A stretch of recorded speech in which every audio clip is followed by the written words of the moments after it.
I am Pavithran circle inspector crime branch. പ്രതി ഹാൻഡ് ഓവറിയും കൊണ്ടുവന്നിട്ടുണ്ട് സാർ. ഒരു കാര്യത്തിൽ വലിയ സങ്കടമുണ്ട് സാർ. വളരെ ഓണസ്റ്റ് ആയിട്ട് ക്രൈം ബ്രാഞ്ച് കേസ് അന്വേഷിച്ചതും പ്രതി അറസ്റ്റ് ചെയ്തൊക്കെ ഇൻവെസ്റ്റിഗേഷൻ അതിന്റെ പൂർത്തിയാകാറുമായി. പക്ഷെ ഇവിടെ ഇപ്പോ അധ്വാനം ഞങ്ങൾക്കും ക്രെഡിറ്റ് CBIക്കും. I know it mister Pavithran. CBI ഇതുവരെ ഈ കേസ് അന്വേഷിക്കണമെന്ന് ആവശ്യപ്പെട്ടിട്ടില്ല, ആഗ്രഹിച്ചിട്ടുമില്ല. പക്ഷെ എന്ത് ചെയ്യാം, കോടതി ഓർഡർ. എന്തൊക്കെ പറഞ്ഞാൽ ഇത് വല്ലാത്ത ടോർച്ചറിംഗ് ആണ് സാർ. ഈ തൂണിൻ ചാരിയൊന്നും പെണ്ണും കൊണ്ടുപോയെന്നൊക്കെ പറഞ്ഞു കേട്ടിട്ടേ ഉള്ളൂ. സോറി, ഞാൻ എന്റെ വിഷമം പറഞ്ഞതേ ഉള്ളൂ. It's all right. ഈ കേസുമായി ബന്ധപ്പെട്ട എല്ലാ റെക്കോർഡ്സ് ഈ ഫയലിലുണ്ട് സാർ. ചാക്കോ സാർ ഇറങ്ങി വാടോ.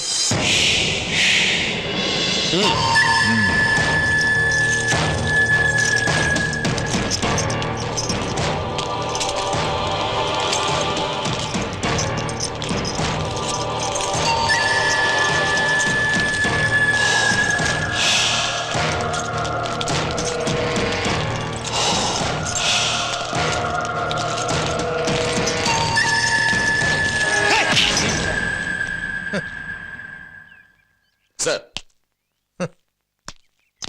ഈ ഏമാന്റെ വക കുറെ കുത്ത് കഴിഞ്ഞവിടെ. ഇനിയുള്ള കലാപരിപാടി ഇയാളുടെ വകയാണോ? ആയിക്കോട്ടെ, വാ.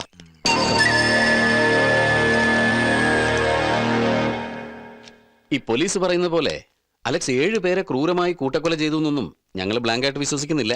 അതുകൊണ്ട് തന്നെ ഒരു കുറ്റവാളിയോടല്ല ഞങ്ങളിപ്പോ സംസാരിക്കുന്നത്. നല്ല മാർക്കോടെ BA പാസ്സായി, തുടർന്ന് MAക്ക് ചേർന്നു. പക്ഷെ MA പാസ്സായില്ല. കാരണം മയക്കുമരുന്നിന് അടിമപ്പെട്ട് ഇടയ്ക്ക് വെച്ച് പഠിപ്പ് നിർത്തി. വീട്ടിൽ നിന്നും കാശ് കിട്ടാതായപ്പോൾ മോഷണം തുടങ്ങി. ചെറിയ പോക്കറ്റടി തുടങ്ങിയതാ. അത് പിന്നെ വലിയ കൊള്ളയിലും കൊലയിലും വരെ ചെന്നെത്തി എന്നൊക്കെയാണ് പോലീസ് എഴുതി പിടിപ്പിച്ചിരിക്കുന്നത്. ഇതിലൊക്കെ വല്ല വാസ്തവം ഉണ്ടോ അലക്സേ? അങ്ങനെ അല്ല എന്ന് പറഞ്ഞ താൻ വിശ്വസിക്കോ? വേറൊരുത്തിനും കഴിവേറ്റം കിട്ടാതായിപ്പോ എല്ലാം കൂടി എന്റെ തലയെ കയറ്റിയതാ. ഞങ്ങളത് ഇറക്കാൻ ശ്രമിക്കാം. പക്ഷെ ഇതാണ് സാറിനെങ്കിൽ നിന്നെ ഞാൻ വേണ്ട ചാക്കോ.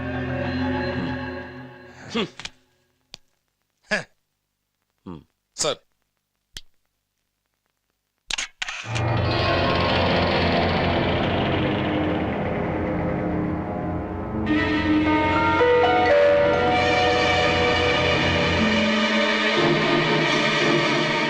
ഇരണിയിൽ ഗ്രാമത്തിൽ പ്ലാമൂട്ടിൽ വീട്. ഉടമസ്ഥൻ ലോനപ്പൻ. പാരമ്പര്യമായി വലിയ പണക്കാരൻ, ബിസിനസ്സുകാരൻ. പ്രൈവറ്റ് ഫൈനാൻസർ ആയതുകൊണ്ട് ധാരാളം പണം എപ്പോഴും വീട്ടിലുണ്ടാവും. ഇവിടെ ആകെ കൊല്ലപ്പെട്ടത് 5 പേര്. എനിക്കറിയില്ല. ലോനപ്പൻ 53 വയസ്സ്.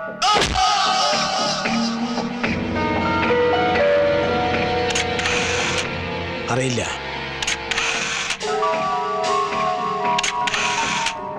മറിയാമ്മ, ലോനപ്പന്റെ ഭാര്യ. എനിക്കറിയില്ല. മോൻകുട്ടൻ, വയസ്സ് 26, ലോനപ്പന്റെ മകൻ.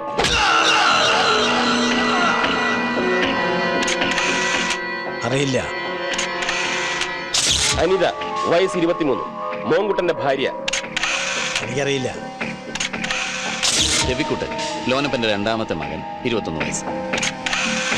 എനിക്കറിയില്ല. നാദാമംഗലത്ത് സക്രിയയുടെ വീട്. മാണിക്കുഞ്ഞെന്ന് പറഞ്ഞാലേ നാട്ടുകാരറിയൂ. ലോനപ്പനെ പോലെ തന്നെ പണക്കാരൻ, ബിസിനസ്മാൻ, പ്രൈവറ്റ് ഫൈനാൻഷ്യൽ. ഇവിടെയും വീട്ടിലെപ്പോഴും പണം ഉണ്ടാവും. കൊല്ലപ്പെട്ടത് 2 പേര്. അറിയില്ല. മാണിക്കുഞ്ഞ് 55 വയസ്സ്. അറിയില്ല. മോസി, മാണിക്കുഞ്ഞിന്റെ മകന്റെ ഭാര്യ. അറിയില്ല. ഇരണിയിൽ 5, നാദാമംഗലത്ത് 2. അങ്ങനെ ആകെ 7 പേര്. ഇവർ കൊല്ലപ്പെടുന്നതിന് 2 ദിവസം മുമ്പ് ഇവരുടെ വീടുകളുടെ പരിസരങ്ങളിൽ അലക്സ് ചുറ്റിപ്പറ്റി നടന്നിരുന്നു എന്നതിന് ദൃക്സാക്ഷികളുണ്ട്. അറിയില്ല. ഈ 2 വീടുകളിലും പല സ്ഥലത്തും അലക്സിന്റെ ഫിംഗർ പ്രിന്റ് ഐഡന്റിഫൈ ചെയ്തിട്ടുമുണ്ട്. എനിക്കറിയില്ല. അപ്പൊ ഈ 2 വീടുകളും വീട്ടുകാരെയും അലക്സിന് ഒരു പരിചയമില്ല. എനിക്കൊന്നും അറിയില്ല എന്ന് പറഞ്ഞില്ലേ? നീ BA വരെ പഠിച്ചെന്ന് പറഞ്ഞിട്ടും ആയും ലായും അല്ലാതെ വേറെ ആൽഫബറ്റ്സ് എന്ന് പറഞ്ഞൂടെ? ഒന്ന് സഹകരിക്കടാ മോനെ. സാർ 2 വീടും കാണാം സാർ. 2 പാൽ താമസമില്ല. പിന്നെ പ്രതിയെ കൊണ്ടിരുന്നുണ്ടോ? ഉണ്ടെങ്കിൽ കുറച്ച് പോലീസിനോട് കരുതണം. അല്ല, ആള് കൂടുവേ ഇല്ലേ? No problem.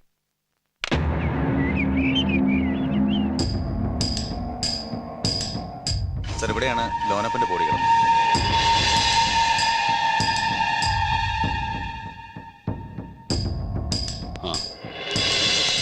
സാർ,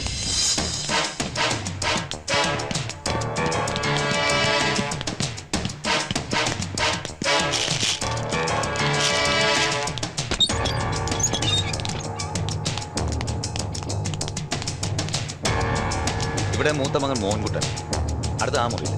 ആ.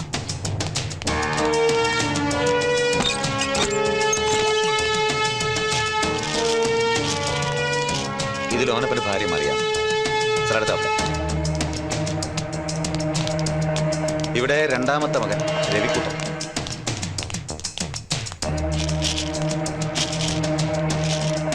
Sir fifth one.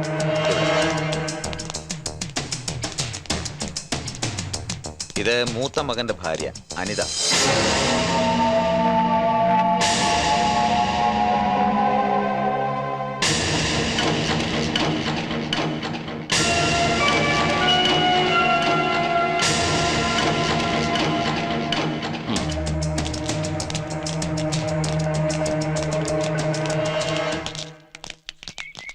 സാറേ വളരെ ബുദ്ധിമുട്ടിയാണ് ഞങ്ങൾ ഈ കേസ് CBI കൊണ്ട് അന്വേഷിപ്പിക്കാൻ വേണ്ടി കോടതിയിൽ നിന്ന് ഓർഡർ വാങ്ങിയത്. ഞങ്ങളെ നിരാശപ്പെടുത്തരുത്. ഇവരാണോ ഈ പൗരമുന്നണിക്കാർ? അതെ, പക്ഷെ നേതാക്കന്മാർ നാദാമംഗലത്താ അവിടെ മുന്നണി രൂപം കൊണ്ടത്. CBIക്ക് പഴയ പവർ ഉണ്ടോ സാറേ? എന്താ സംശയം? അല്ല, വേറൊന്നും കൊണ്ടല്ല, നല്ലൊരു പ്രശ്നം വന്നാൽ CBIയും വളയില്ലേന്ന് ഞങ്ങൾക്ക് ഒരു സംശയം. എന്നാരോടോ പറഞ്ഞത്? ആരാ പറഞ്ഞത്? അല്ല സാറേ, ഈ അടുത്തുണ്ടായ ഒരു കേസിൽ കേന്ദ്രമന്ത്രി ഒഴിവാക്കി. ആ. അത് CBI അദ്ദേഹത്തിന് കീഴിലുള്ളതുകൊണ്ടല്ലേ? അതും ഇതും തമ്മിൽ എന്താടോ ബന്ധം? ഇങ്ങോട്ട് മാറിയില്ല. എല്ലാരെയും സംശയിക്കണം സാറേ, അതാ കാലം. ഒരു സംശയവും വേണ്ട, സത്യം പുറത്തു വന്നിരിക്കും. അല്ല, സേതുരാമേരില്ലേ സാറേ? അദ്ദേഹം ഡൽഹിയിലാ. ഇപ്പൊ ഈ കേസ് അന്വേഷിക്കുന്നത് ഞാനാണ്. സാറിന്റെ പേരന്നും ജനങ്ങൾ ഓർക്കുന്നുണ്ടായിരുന്നു. The case is interesting. ബാക്കിയുടെ പറ കേൾക്കട്ടെ. ഇരണിയിൽ നിന്നും ഞങ്ങൾ നേരെ പോയത് നാദാമംഗലത്തെ ഇരട്ട കൊലപാതകം നടന്ന വീട്ടിലേക്കായിരുന്നു. അലക്സ് തന്നെയാണ് ഈ കൂട്ടക്കൊലപാതകങ്ങൾക്ക് പിന്നിലെന്ന് സംശയിക്കാനുള്ള പ്രധാന ക്ലൂ അവിടെ നിന്നാണ് കിട്ടിയത്.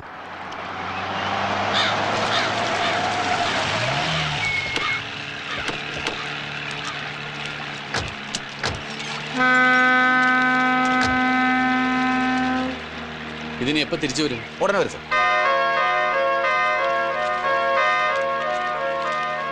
ഇരണിയിൽ നിന്ന് നാദാമംഗലത്തേക്ക് ദൂരം ഏകദേശം 30 കിലോമീറ്റർ വരും. ഇരണിയിലെ കൂട്ടക്കൊലപാതകം നടന്നത് ഉദ്ദേശം 10-ന് 10:15 ഇടയ്ക്കാണ്. അവിടുന്ന് അലക്സ് നേരെ പോയത് നാദാമംഗലത്തുള്ള മാണിക്കുഞ്ഞിന്റെ വീട്ടിലേക്കാണ്. രാത്രി 8 മണി കഴിഞ്ഞാൽ പിന്നെ ഇവിടെ കിടത്തില്ല. അതുകൊണ്ട് തന്നെ അന്ന് അവൻ പോയിരിക്കുന്നത് ഉദ്ദേശം 8 കിലോമീറ്റർ ചുറ്റിയായിരിക്കണം. അങ്ങനെ ആകെ 30 വെട്ട് 38 കിലോമീറ്റർ. സോ ഉദ്ദേശം 1 മണിക്കൂർ യാത്രയ്ക്ക് അവൻ എടുത്തു കാണും. തുടർന്നാണ് നാദാമംഗലം മാടം. അത് ഉദ്ദേശം 11-നും 11-15 ഇടയ്ക്ക്. That matches the timing sir. Okay, ചുറ്റി വളഞ്ഞാണ് പോയതെന്ന് അവൻ സമ്മതിച്ചോ? അവനൊന്നും സമ്മതിച്ചിട്ടില്ല. ഇതെല്ലാം പോലീസിന്റെ നിഗമനങ്ങളാണ്. ചാക്കോ സർ, നമുക്കും അവൻ പോയ വഴിയെ തന്നെ പോവാം, ചുറ്റി വളഞ്ഞ്.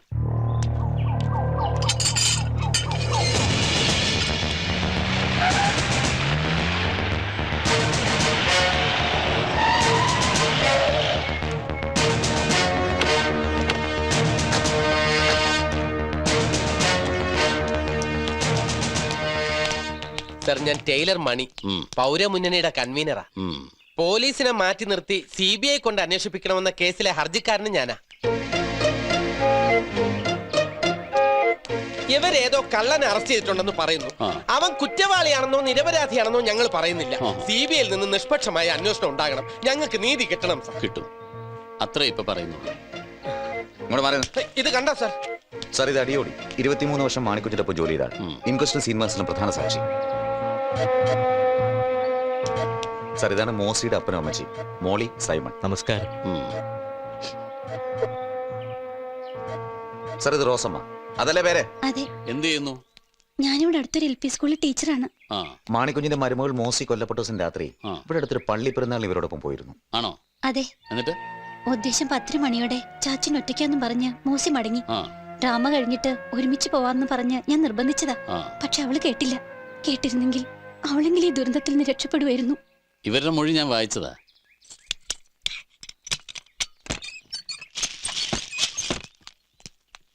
ഇവിടെ വന്നാ മതി. സാറിന്റെ പഴയ ഉമ്മാക്കൊന്നും ഇനി നടക്കില്ല. CBI വന്നിരിക്കുന്നത്. ചെന്നാട്ടെ സർ. സാർ, ഇവിടെയാണ് മാണിക്കുഞ്ഞിന്റെ മരുമകൾ മോസിയുടെ ബോഡി കിടന്നത്.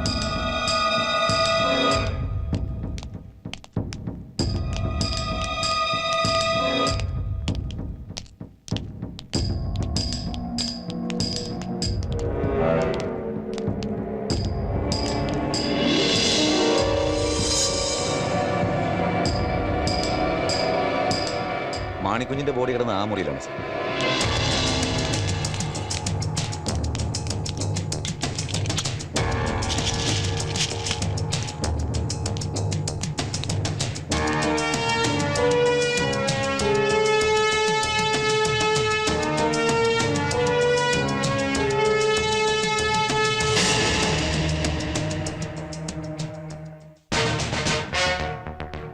വെപ്രാളത്തിനിടയ്ക്ക് മാണിക്കുഞ്ഞ് എഴുതിയതാവണം. പക്ഷെ എന്താ അതുകൊണ്ട് ഉദ്ദേശിക്കുന്നത് മനസ്സിലായില്ല. ഒരു പക്ഷേ മരിക്കുന്നതിന് മുമ്പ് കർത്താവിനെ ഓർത്ത് ഈശോ എന്ന് എഴുതിയായിരിക്കും.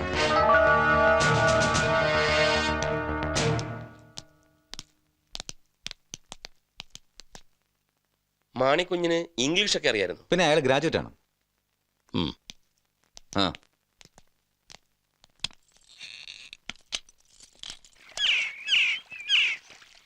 മാണിക്കുഞ്ഞിന്റെ വീട്ടില് അയാളും മരുമകളും അല്ലാതെ മാണിക്കുഞ്ഞിന്റെ ഭാര്യ, മക്കള് അങ്ങനെ ആരുമില്ലേ? അതൊരു വലിയ ട്രാജഡിയാണ് സാർ. മാണിക്കുഞ്ഞും കുടുംബവും വേളാങ്കണ്ണി യാത്രക്കിടയിൽ വലിയൊരു ആക്സിഡന്റിൽ പെട്ടു. അതിൽ സർവൈവ് ചെയ്ത് മാണിക്കുഞ്ഞും മരുമകളും മാത്രമാണ്. കൂടെ ഉണ്ടായിരുന്ന ഭാര്യ, മകൻ, മകളുടെ ഭർത്താവ്, കുട്ടികൾ എല്ലാവരും ഒരു ശാപം കിട്ടിയ കുടുംബമാണല്ലോ അത്. ഈ അലക്സിനെ ക്രൈംബ്രാഞ്ച് സംശയിക്കാൻ എന്താ കാരണം? അലക്സ് ഒരു ലിസ്റ്റഡ് മോഷ്ടാവാണ് സാർ. പല കേസിന് ശിക്ഷ അനുഭവിച്ചിട്ടുണ്ട്. പിന്നെ ഈ അലക്സിനോട് രൂപസാദൃശ്യമുള്ള ഒരാളെ സംഭവം നടക്കുന്നതിന് ജസ്റ്റ് മുമ്പ് ഇരണിയിലും നാദാമംഗലത്തും കണ്ടവർ പലരും ഉണ്ട്. അവർ തന്ന ഡിസ്ക്രിപ്ഷൻസ് വെച്ചാൽ ഞങ്ങൾ അലക്സിനെ കസ്റ്റഡിയിലെടുത്തത്. പലരും അയാൾ ഐഡന്റിഫൈ ചെയ്തിട്ടുണ്ട്. എന്നാൽ ഇരണിയിലും നാദാമംഗലത്ത് ചുറ്റിത്തിരിഞ്ഞതിന് അലക്സിന് കാരണങ്ങളൊന്നും പറയാനില്ല.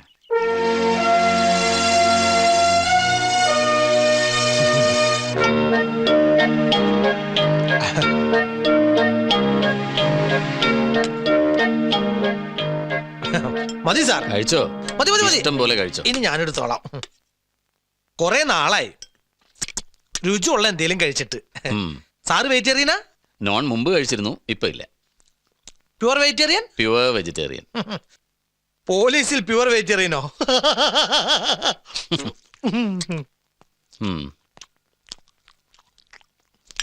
ഈശോ MA എവിടെയാണ് പഠിച്ചത്? ഞാൻ മാർവാനി.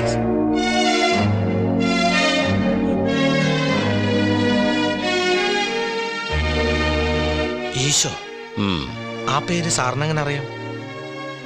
എനിക്ക് ആ പേരുള്ള ചുരുക്കം ചിലർക്ക് അറിയുള്ളൂ. ഞങ്ങളെ കൂടാതെ ആ പേര് ഉറപ്പായിട്ട് മറ്റൊരാൾക്കും കൂടെ അറിയാമായിരുന്നു. ആർക്ക്? നാദാമംഗലത്തെ മാണിക്കുഞ്ഞിന്.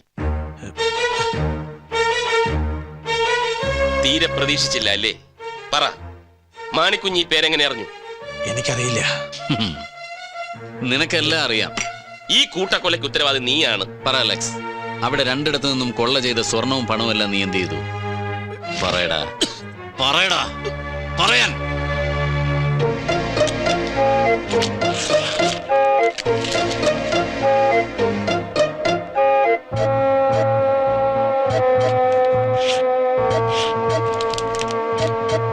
തൊണ്ടി കോടതിയിൽ ഹാജരാക്കുന്നില്ലേ? നാളെ ഹാജരാക്കും സാർ. പ്രതി കുറ്റം സമ്മതിച്ചോ? ആദ്യമൊക്കെ സമ്മതിച്ചു. അങ്ങനെയാണ് ഈ കളവ് മുതൽ ഇത്രയെങ്കിലും റിക്കവർ ചെയ്യാൻ സാധിച്ചത്. പക്ഷേ റിമാൻഡ് എക്സ്റ്റെൻഡ് ചെയ്യാൻ വേണ്ടി ഹാജരാക്കിയപ്പോൾ അവന്റെ സ്വഭാവം നേരെ മാറി. പോലീസും CBIയും കൂടി എല്ലാം തന്റെ തലയിൽ കെട്ടിവെച്ചതാണെന്നും മർദ്ദനം പേടിച്ച് കുറ്റം സമ്മതിച്ചാണെന്നും കൂടി അവൻ കോടതി പറഞ്ഞു. അത് യൂഷ്വൽ അല്ലേ? ഏത് പ്രതിയാ കോടതിയിൽ കുറ്റം സമ്മതിച്ചിട്ടുള്ളത്? അവനെ ചാർജ് ചെയ്യാനുള്ള തെളിവുകളൊക്കെ ഇല്ലേ? 100%. പരിസരത്ത് അവനെ കണ്ട സാക്ഷികൾ, 2 വീട്ടിൽ നിന്നും കിട്ടിയ അവന്റെ ഫിംഗർ പ്രിന്റ്സ്, പിന്നെ കളവ് മുതൽ കണ്ടെടുത്ത എക്സെട്ര. ഇതാണ് സാർ കൊല ചെയ്യാൻ ഉപയോഗിച്ച ആയുധം.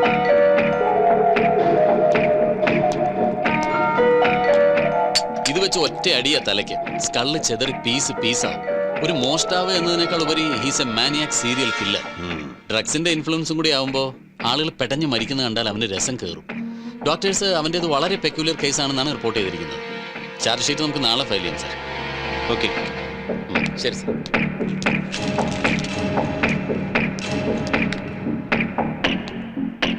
ബാലഗോപാൽ സാർ. 1 മിനിറ്റ്. ഈ മാണിക്കുഞ്ഞ് ചുമരിൽ എഴുതിയ ഈശോ അലക്സിന്റെ ഇരട്ട പേരാണെന്ന് സംശയം തോന്നാൻ കാരണം? അലക്സിന്റെ ഹിസ്റ്ററി പഠിച്ചപ്പോൾ എനിക്ക് ഒരു കാര്യം മനസ്സിലായി സാർ. വലിയ വലിയ കൊള്ളകൾ നടത്തുന്നതിന് മുമ്പുള്ള അവന്റെ മോഡസ് ഓപ്പറൻഡി, കൊള്ള നടത്താൻ ഉദ്ദേശിക്കുന്ന സങ്കേതവുമായി അവൻ ഏതെങ്കിലും ഡിസ്ഗൈസിൽ പരിചയപ്പെടും. കാര്യങ്ങളൊക്കെ ഒന്ന് ചോദിച്ച് മനസ്സിലാക്കും, എന്നിട്ട് കൊള്ള നടത്തും. Details. Thank you sir.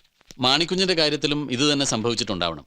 Alex മാണിക്കുഞ്ഞിനെ പരിചയപ്പെടുമ്പോൾ അധികം ആർക്കും അറിയില്ലാത്ത ഈശോ എന്ന പേര് അവൻ മാണിക്കുഞ്ഞിനോട് പറഞ്ഞിട്ടുണ്ടാവും എന്ന് ഞാൻ ഊഹിച്ചു. അത് വർക്കൗട്ട് ചെയ്തിട്ടാണ് അവനെ ട്രാപ്പിലാക്കിയത്. സത്യത്തിൽ ഈ ഒരു ടേണിംഗ് പോയിന്റ് ആണ് CBIക്ക് അലക്സിന്റെ മേലുള്ള സംശയം ഉറപ്പിച്ചത്. Wonderful, just wonderful. Thank you sir. ഇത്രയും കേട്ടതിൽ നിന്നും സാറിനെ അവൻ എന്തിനാ കാണണമെന്ന് പറഞ്ഞത്? എന്തെങ്കിലും ഊഹമുണ്ടോ? Nothing, absolutely nothing. ഇപ്പൊ 2 പേർക്ക് ഈ കാര്യം അറിയൂ. ഒന്ന് അലക്സ്, മറ്റൊന്ന് ഊപ്പർവാല.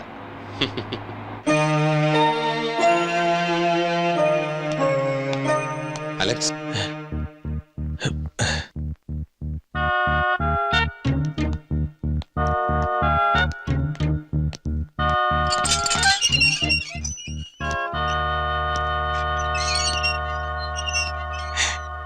ദൈവം എന്റെ പ്രാർത്ഥന കേട്ടു. ഇവരൊക്കെ പറഞ്ഞത് സാറ് വരില്ല എന്നാ, പക്ഷെ എനിക്ക് വിശ്വാസം ഉണ്ടായിരുന്നു.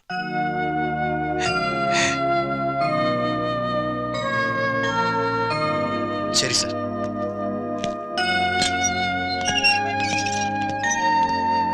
ഈ ലോകം വിട്ടുപോകാൻ ഇനി ഏതാനും ദിവസങ്ങൾ എനിക്കുള്ളൂ. ഞാൻ സത്യമേ പറയൂ, സാറ് വിശ്വസിക്കണം. കഴിഞ്ഞ ദിവസം പ്രാർത്ഥന കഴിഞ്ഞപ്പോ എനിക്കൊരു ഉൾവിളി ഉണ്ടായി. ദൈവം എന്നോട് പറഞ്ഞ പോലെ എനിക്ക് തോന്നി, ഞാൻ ഈ ഭൂമി വിട്ടു പോകുന്നതിന് മുൻപ് ആ സത്യം ആരോടെങ്കിലും പറയണമെന്ന്. വളരെ യാദൃശികമായിട്ടാണ് സാറ് ഇവിടെ ഉണ്ടെന്ന് പേപ്പറിൽ കണ്ടത്. എനിക്ക് പറയാനുള്ളത് കേൾക്കാൻ ഏറ്റവും യോഗ്യം സാറാണെന്ന് എനിക്ക് മനസ്സിലായി. ഇരണിയിലെയും നാദാമംഗലത്തെയും കൂട്ടക്കൊല കൂടാതെ തെളിയിക്കപ്പെടാത്ത 3 കൊലകൾ കൂടി ഞാൻ ചെയ്തിട്ടുണ്ട്. തമിഴ്നാട്ടിൽ ആദ്യത്തെ കൊല നടത്തിയത് കൊള്ള നടത്തിയ ശേഷം ആത്മരക്ഷാർത്ഥമാണെങ്കിൽ കർണാടകത്തിൽ 2 പേരെ കൊന്നത് ദൃഷ്ടാക്ഷികൾ ഇല്ലാതാക്കാനായിരുന്നു. തുടർന്ന് എനിക്ക് മനസ്സിലായി, ആ കൊലകളിൽ കാരണമില്ലാത്ത ഏതോ രസം എനിക്കുണ്ടായിരുന്നുവെന്ന്. നാദാമംഗലത്തെയും ഇരണിയിലെയും കൂട്ടക്കൊലയ്ക്ക് മുൻപ് ഞാൻ പൂർണ്ണ മൃഗമായി തീർന്നിരുന്നു. ഇതൊരു കൺഫെഷനാണ്. ആണെങ്കിൽ ഫാദർ ഗോമസിനോട് മതിയായിരുന്നു. എന്നെ മൃഗത്തിൽ നിന്നും മനുഷ്യനാക്കി മാറ്റിയ മനുഷ്യസ്നേഹി. ഇല്ലെന്ന് വിശ്വസിച്ച ദൈവം ഉണ്ടെന്ന് തെളിയിച്ചു തന്ന മഹാൻ. പക്ഷേ അദ്ദേഹത്തിന് പോലീസിന്റെ ജോലി ഇല്ലല്ലോ സാർ. മനസ്സിലായില്ല. ആ 7 കൊലകളിൽ ഒരെണ്ണം ഞാൻ ചെയ്തതല്ല സാർ, മറിച്ച് 6 എണ്ണം ഞാൻ ബോധപൂർവം തന്നെ ചെയ്തതാ. ആ വീടുകളിൽ കൊള്ള നടത്തിയത് ഞാൻ തന്നെയാ. കള്ളം, പച്ചക്കള്ളം. 6 അല്ല 7 ഇവൻ തന്നെയാ ചെയ്തത്. എന്നിട്ട് ഇപ്പൊ തെറ്റിദ്ധരിപ്പിക്കാൻ വേണ്ടി. Please let him complete it. പറയൂ. ഇങ്ങനൊരു രഹസ്യമല്ല, സത്യം ഇപ്പോൾ പറയുന്നുകൊണ്ട് യാതൊരു ദൈവോദാക്ഷിണ്യമോ ആരിൽ നിന്ന് ഞാൻ പ്രതീക്ഷിക്കുന്നില്ല. ഞാൻ ചെയ്ത കൊലകളിൽ ഒന്ന് കൂടിയാലും കുറഞ്ഞാലും ഈ ശിക്ഷയിൽ ഒരു മാറ്റവും ഉണ്ടാവില്ലെന്ന് എനിക്ക് നന്നായിട്ടറിയാം. ഞാൻ പൂർണ്ണ മനസ്സോടെ സ്വീകരിച്ച ശിക്ഷയാണിത്. എന്റെ ഈ മോഹം കണ്ടാലറിയില്ലേ, എനിക്കൊട്ടും പരിഭ്രമവും ഇല്ല, ഭയവും ഇല്ല. പിന്നെ ഇപ്പൊ ഇങ്ങനെ ഒരു മനമാറ്റത്തിന് എന്താ കാരണം? ഒരു കാരണം ഞാൻ ആദ്യം പറഞ്ഞത്, ദൈവം എന്നെ പ്രേരിപ്പിച്ചു വന്നത്. മറ്റൊന്ന്, 7ാമത്തെ കൊല ആര് ചെയ്തു അവർ ഇന്ന് സമൂഹത്തിൽ മാന്യരായി കഴിയുന്നുണ്ടാവണം. തങ്ങളെ തൊടാൻ ആർക്കും കഴിയില്ലെന്ന അഹങ്കാരത്തിൽ. അസത്യം പറയുന്നതിനേക്കാൾ പാപമാണ് സത്യം പറയാതിരിക്കുന്നത്. അതുകൊണ്ടാവണം ദൈവം ഈ അവസാന നേരത്ത് ഇത് പറയാൻ എന്നെ പ്രേരിപ്പിച്ചത്. ആരാണ് ഇതിൽ 7ാമത്തെ ആൾ? മാണിക്കുഞ്ഞ്, നാദാമംഗലത്തെ 2 പേരിൽ ഒരാൾ.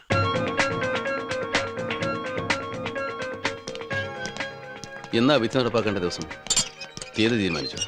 എന്ന് വേണമെങ്കിലും സംഭവിക്കാം സാർ. എക്സിക്യൂഷൻ ഓർഡർ വരേണ്ട താമസമേ ഉള്ളൂ. എന്താ സാർ? നത്തിങ്.